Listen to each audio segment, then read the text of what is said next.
Maurice Racal at Anthony Jennings pasok sa And the Breadwinner is kabilang nga sa pelikula ni ang kabogabol vice ganda na And the Breadwinner is sina Maurice Racal at Anthony Jennings, kaya naman tuwang-tuwa ang mga fans ng Tambalang Maton. Kaya naman, tuwang-tuwa at super excited na mga fans ng Tambalang Maton.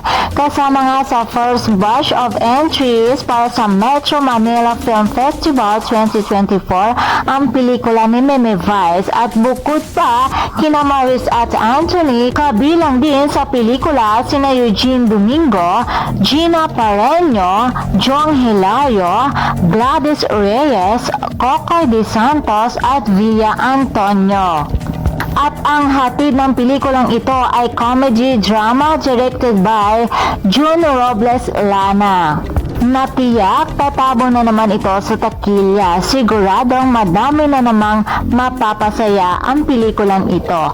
Comedy kung comedy at drama kung drama, at kilig naman ang ihahandog sa atin ni Maurice Racal at Anthony Jennings. Kaya mga chikaros, abangan natin yan. And for more showbiz update, please don't forget to like, share, and subscribe my channel. Thank you for watching.